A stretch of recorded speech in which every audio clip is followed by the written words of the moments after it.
अरिहंत सिद्ध सूर्य उपाध्याय साधु सर्व अर्थ के प्रकाशी मांगलिक उपकारी हैं। तिनको स्वरूप जान रागते भाई जो भक्ति काय को न माहे स्तुति उच्चारी है। धन धन तुम ही से काज सब आज भय कर जोर बारंबार वंदना हमारी है। मंगल कल्याण सुख ऐसो हम चाहत हैं। हो मेरी ऐसी दशा जैसी तुम धारी है। हो मेरी ऐसी दशा जैसी तुम धारी है। आज अपन अध्यात्म पाठ मंजूषा में आदरणीय बड़े पंडित जी साहब द्वारा रचित जो समता षोडशी है उस पर चर्चा करेंगे। पढ़ी होगी शायद आप लोगों ने पहले, और बहुत अच्छी है ये स्तुति कि सबको याद करने जैसी है। बड़े बच्चे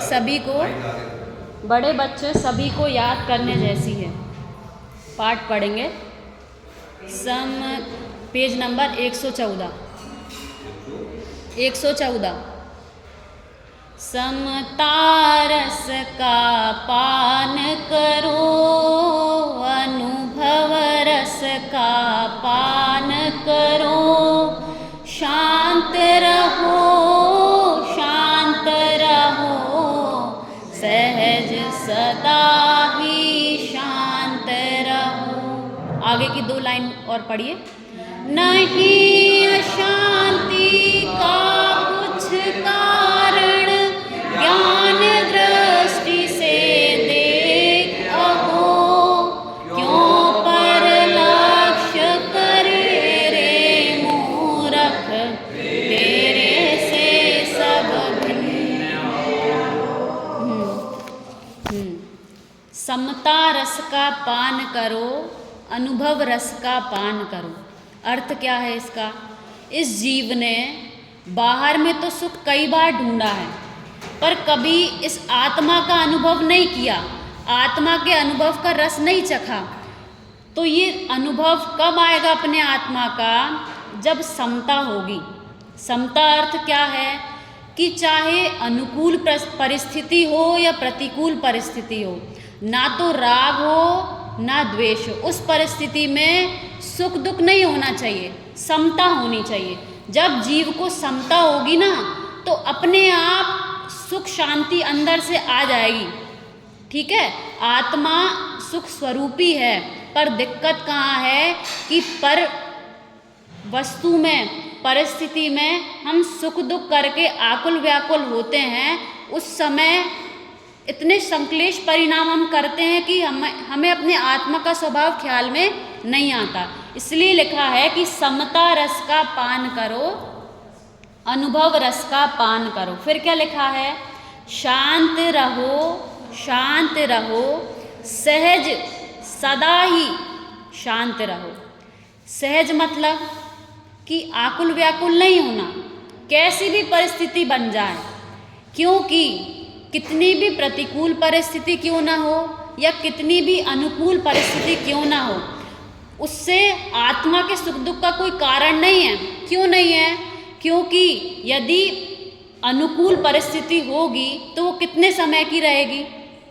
अगर हम उसमें सुख माने तो कितने समय की है वो अनुकूल परिस्थिति? कुछ समय की है ना। तो उस अनुकूल परिस्थिति में यदि हम सुख मानेंगे तो उसके बदलते ही हमको पक्के में दुख होगा ही होगा। क्योंकि हम क्या चाह रहे हैं कि वो वैसी ही बनी रहे। वो बनी रहेगी क्या ऐसी?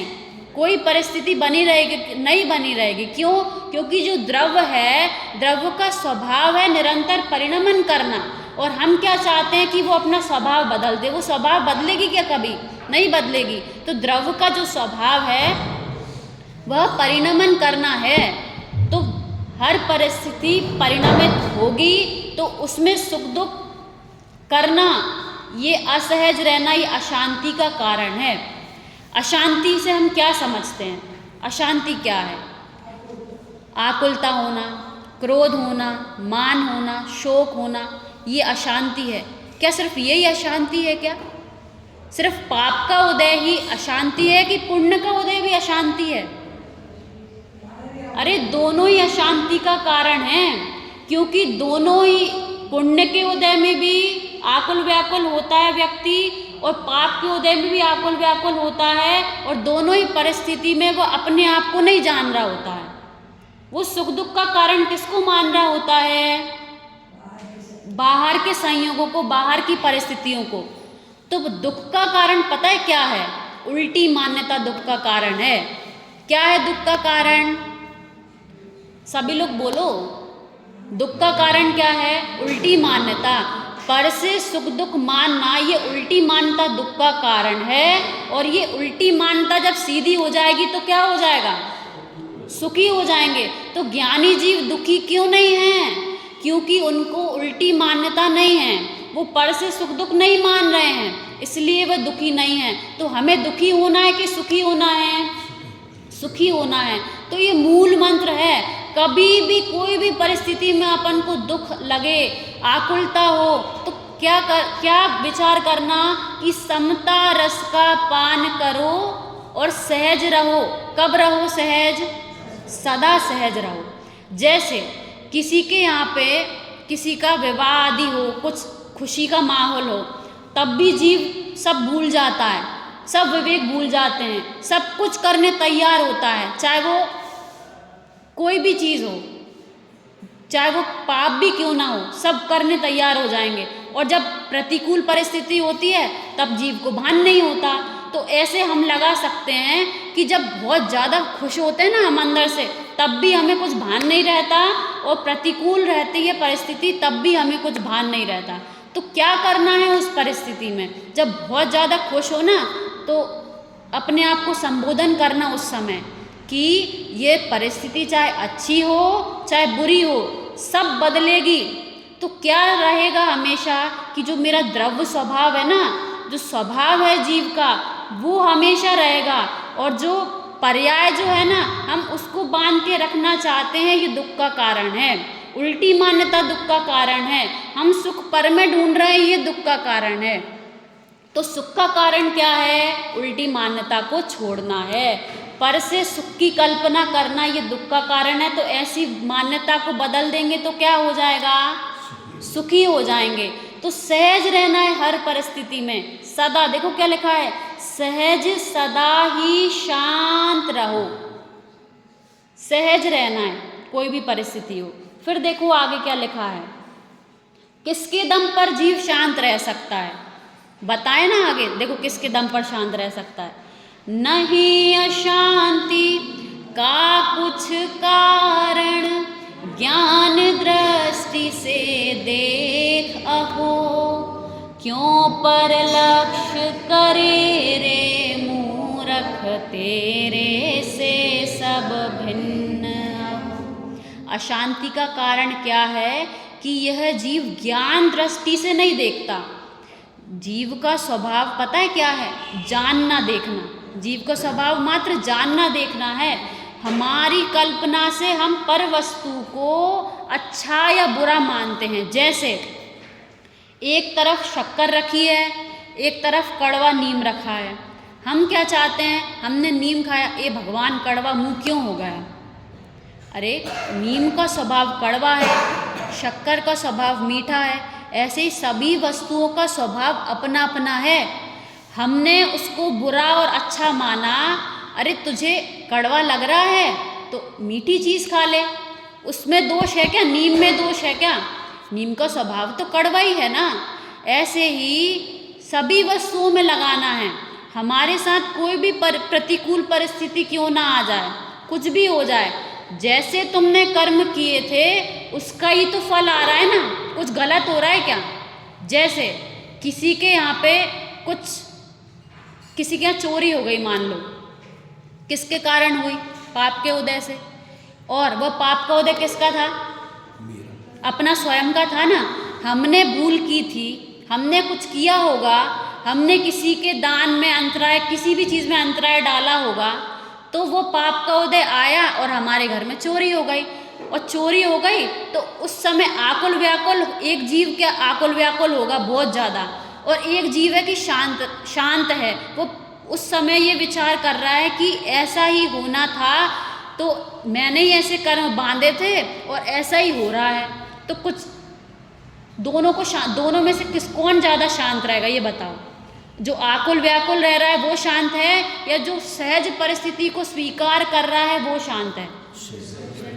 अरे जगत के इतने सारे जीव हैं, उनमें से हम बहुत पुण्य के उदय से हमें ये जनवाणी मिली है, और वह जनवाणी हमें बता रही है कि कोई भी परिस्थिति हो हमें कैसे रहना है, सहज रहना है, शांत रहना है। इस मंत्र से हम बहुत सुखी रह सकते हैं।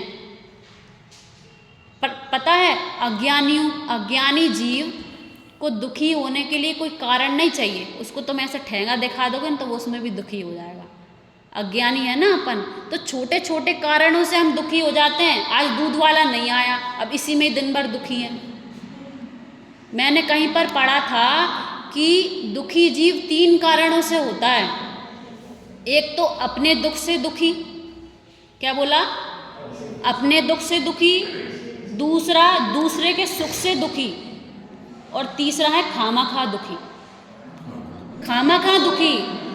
पता है, हम इतनी अच्छी जगह रह रहे हैं कि हम अपने दुख से दुखी नहीं हैं, थोड़े से हम दूसरे के सुख से दुखी हैं, और तीसरा ज़्यादा है हमारे साथ, खामाखा ही दुखी।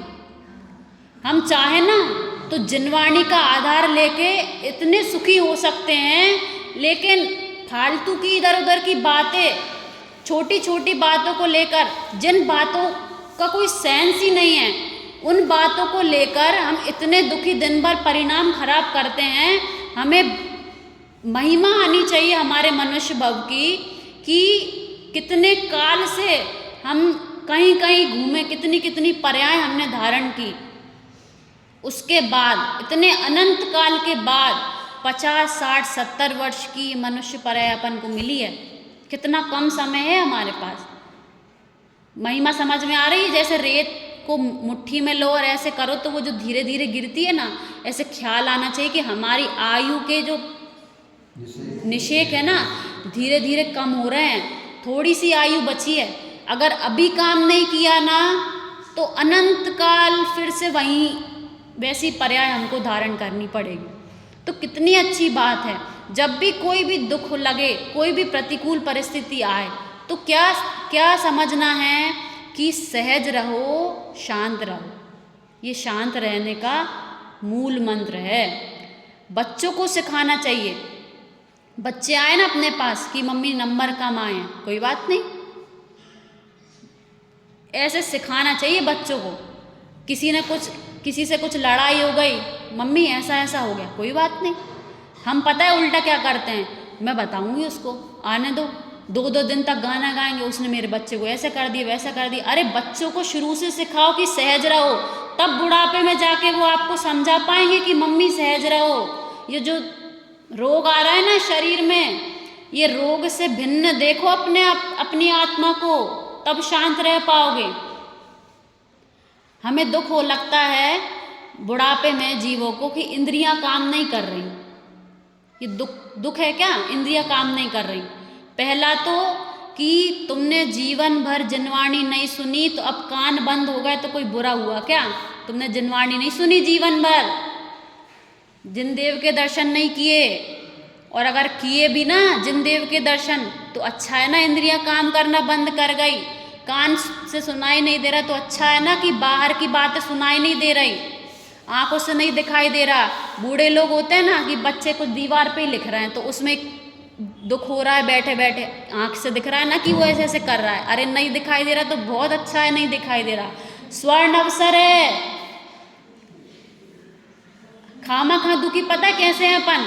अगर किसी वृद्ध व्यक्ति को हम कह दें कि आपको खाना, बिस्तर, सब कुछ यहाँ पर मिल जाएगा, यहाँ पर बेड में, आपके रूम में, तब उनको शांति नहीं रहती।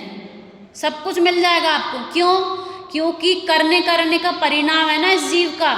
शांत स्वरूप अपनी आत्मा को नहीं जाना कि मेरा स्वभाव करना नहीं है, मेरा स्वभाव मात्र जानना जानना जानना है। अगर सिर्फ इतना ख्याल में आ गया ना, आज प्रैक्टिकल करके देखना, कोई भी काम करने में आकुलता हो या फिर ऐसा परिणाम आए ना कि मैंने ये चीज़ की, तो सिर्फ इतना सा ख्याल रखना कि मैं सिर्फ इसको जान सकता हूँ। सिर्फ इतना ख्याल रखोगे ना, आज देखना कितनी शांति रहेगी। कोई ने कुछ कह दिया ना, तो सिर्फ इतना ख्याल रखना कि ये जो मेरे को सुनाई दे रहा है ना, पहली चीज़ मेरे कर्म का उदय के कारण, दूसरी चीज़ मैं मात्र इसको जान सकता हूँ। इन शब्दों ने मुझे कुछ नहीं किया। किसी ने मुझे कुछ कहा तो उन शब्द ने मेरे आत्मा के गुणों में कुछ कम या ज़्यादा किया क्या? कुछ घटा कि कुछ बढ़ा मेरे आत्मा में? नहीं बढ़ा।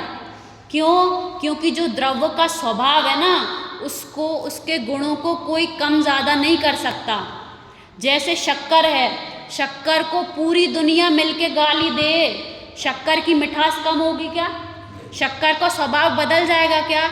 ऐसे ही लगाओ कि मैं हूँ ना, मेरे साथ कितना भी शरीर में रोग आ जाए, कितनी भी प्रतिकूल परिस्थिति आ जाए, मुझ में कुछ भी फर्क नहीं पड़ता। अगर फर्क पड़ जाए तो संसार को शून्य होना पड़ेगा। द्रव्य की सत्ता का नाश हो जाएगा। ठीक है, तो देखो आगे इसको, जो पहले वाले छंद की दूसरी वाली लाइन है ना, इसमें लिखा है ना, क्यों पर लक्ष्य करे रे मूर्ख, तेरे से सब भिन्न अहो। इसको ऐसा बोलना है अपन, ऐसे बोलो, क्यों पर लक्ष्य करूं मैं मूर्ख। जब इसको ऐसे पढ़ोगे ना, तो ख्याल आएगा कि मेरे लिए लिखी है, कि मैं क्यों पर का लक्ष्य कर रहा हूँ, पर से मैं क्यों सुख चाह रहा हूँ। अनादि से मैंने पर से ही सुख चाहा है, इसलिए दुखी हूँ। जब मैं ये विश्वास कर लूँगा, ऐसा श्रद्धान कर लूँगा कि पर मुझ में कुछ भी नहीं कर सकता, मेरा सुख दुख मुझसे ही है, तो मैं सुखी हो सकता हूँ। एक उदाहरण, जैसे किसी के घर में कोई अनहोनी हो जाए, ठीक है, 10 मेंबर हैं, 10 में से एक अलग कमरे में है, उसको नहीं पता बाहर का कुछ भी। अब बाहर के सब चुप बैठे हैं, ठीक है, कुछ अनहोनी हो गई, वो बढ़िया प्रसन्न। फर्क कितना है, ना तो इनके शरीर में, आत्मा में कुछ घटा बढ़ा, ना ही उसके आत्मा में कुछ घटा या बढ़ा। फर्क मान्यता का है कि उनको पता चल गया कि ऐसा हो गया, और उसको नहीं पता कि ऐसा नहीं, उसको कुछ नहीं पता, वो सहज है, उसको नहीं पता। ठीक है, अब जब उसको पता चल जाएगा तो पता है क्या होगा, कि उसको जितना राग द्वेष होगा ना उस घटना से, उतना उसको सुख दुख होगा। इससे क्या सिद्ध होता है कि पहली बात तो ज्ञान होना सुख दुख का कारण नहीं है। जब हम केवली बन जाएंगे ना, तो ऐसी अनंत चीज़ें ज्ञान में झलकेंगी। ठीक है, ज्ञान में अब उसको झलका, तो दुख सुख का कारण क्या हुआ, कि हमारी उल्टी मान्यता, उसकी मान्यता। यदि उस जीव, समझ लो वो जो 10वां व्यक्ति था, वो कोई त्यागी था, कोई व्रती था, उसको राग ही नहीं है अपने परिवार से, तो उसको सुख दुख उससे कुछ फर्क ही नहीं पड़ेगा। तो फर्क कितना पड़ा, केवल मान्यता का। हाँ, जितना अपनापन, जितना राग, उतना दुख का कारण, और जितनी वीतरागता उतना सुख का कारण। कैसे, कि चौथे गुण स्थान में जितना जितना राग कम हो गया, उतना उतना कम कम सुख है, और आगे आगे गुण स्थानों में जितना राग देश कम होता गया, उतनी उतनी सुख की वृद्धि होती गई। तो इससे पता चलता है कि वीतरागता जितनी होगी उतना सुख होगा, और पूरी वीतरागता होगी तो पूरा सुख होगा, और जितनी आकुलता होगी उतना दुख होगा।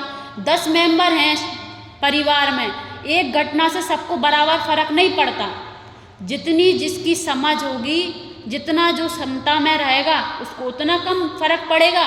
और ज़्यादा आकुल व्याकुल वाला व्यक्ति दूसरों को ही देख देख के दुखी होता है, जिनसे कुछ लेना ही देना नहीं। अरे वहाँ एक्सीडेंट हो गया, अरे वहाँ ऐसा हो गया, अरे हमें क्या करना है। अपना ही दुख कम है क्या अपने पास, जो अपन बाहर की चीज़ें देख देख के दुखी हों। ये है खामखा दुखी।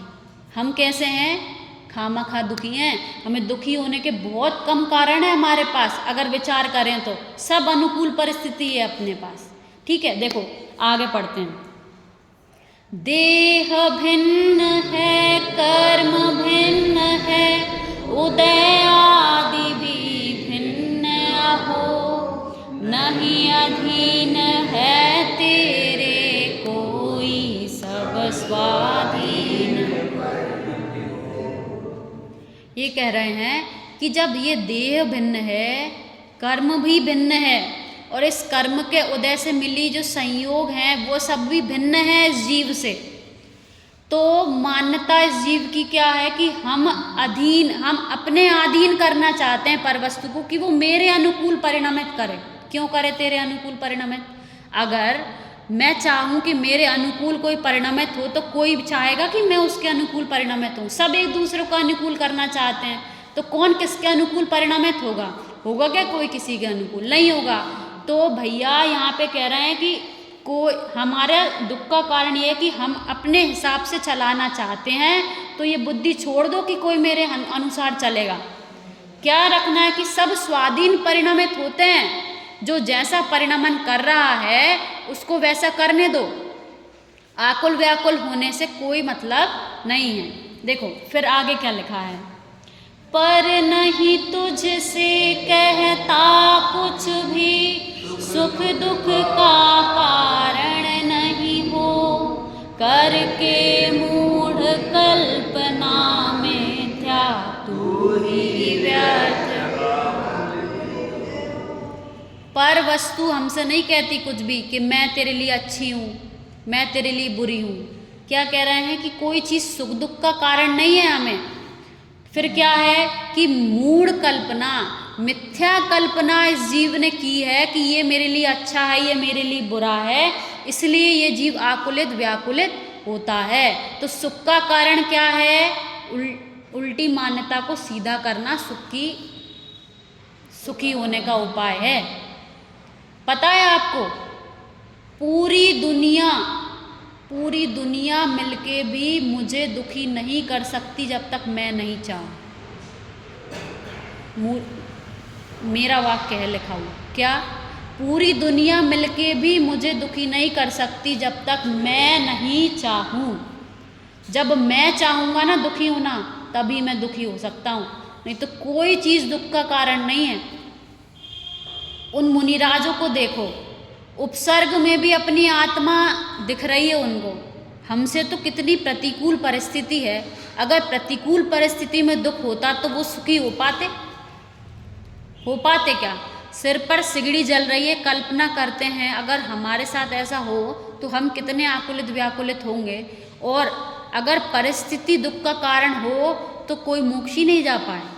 कितने सारे मुनिराज हैं, उनको उपसर्ग होते हैं। देवों ने उठा के समुद्र में फेंक दिया, पहाड़ से फेंक दिया, उस काल में भी उन्होंने केवल ज्ञान को प्राप्त कर लिया। किसके बल पर? सिर्फ समता, सहजता के बल पर। इतना बड़ा है सहजता का मंत्र है, सहजता। एक तरह से जब भी दुख हो सहज रहो, शांत रहो, सहज रहो हर परिस्थिति में। देखो आगे क्या लिखा है, इष्ट अनिष्ट न कोई जग में, मात्र ज्ञान के गेय हो निरपेक्ष करो निज अनुभव, बाधक तुमको कोई। लिखे हैं कि बाधक तुमको कोई न हो, तुमको कोई बाधा नहीं आएगी। कब? जब तुम अपनी आत्मा का अनुभव निरपेक्ष होकर करोगे। कैसा निरपेक्ष होकर? कि कोई भी वस्तु जग में इष्ट और अनिष्ट नहीं है। क्या लिखा है? इष्ट अनिष्ट न कोई जग में, मात्र ज्ञान के गेय हो। ज्ञान के गेय मात्र हैं, वस्तु इष्ट और अनिष्ट नहीं है। ऐसा निरपेक्ष होकर अनुभव करोगे तो तुमको कोई चीज़ की बाधा नहीं आएगी। ये लिखा है। देखो आगे क्या लिखा है, तुम स्वभाव से ही आनंद में, पर से सुख तो लेश न हो, झूठी आशा तृष्णा छोड़ो।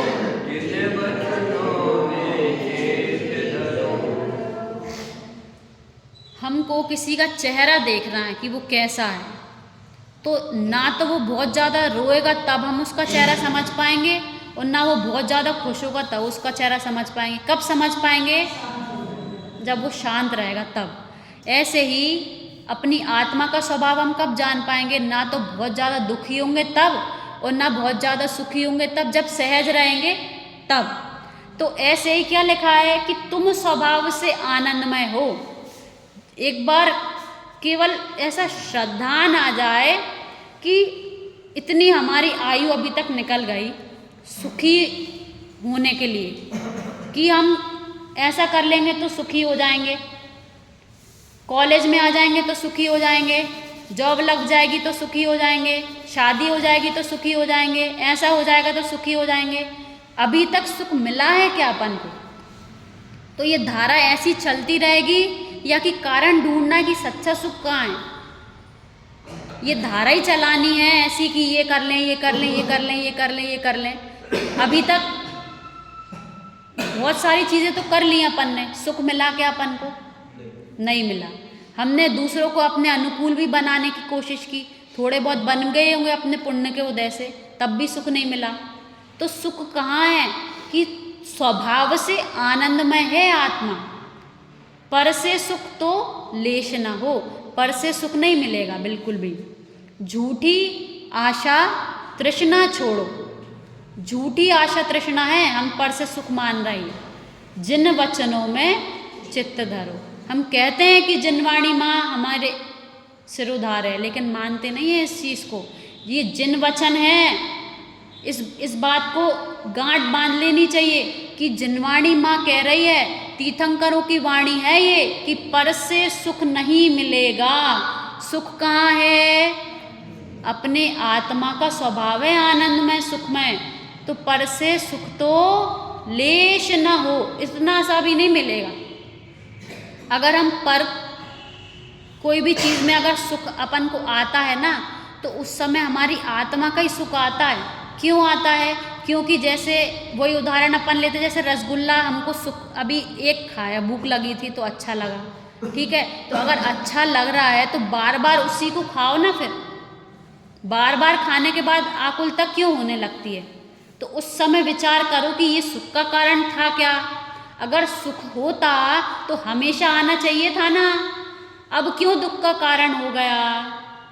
तो ऐसे ही विचार करना है कि सुख कहाँ है, हम कहाँ ढूंढ रहे हैं। सुई घर में कोई है, सुई लाइट में रोड पे ढूंढेंगे तो मिलेगी क्या?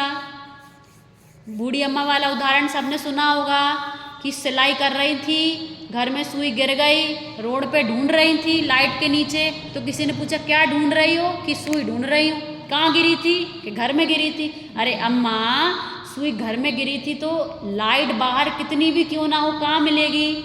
घर में ही मिलेगी। ऐसे सुख कहाँ है? आत्मा में है। हम बाहर ढूंढ रहे हैं तो अनादिकाल से ढूंढ रहे हैं, और अनंत काल भी ढूंढेंगे तो नहीं मिलेगा। तो कैसे रहना है? आज का मूल मंत्र क्या है?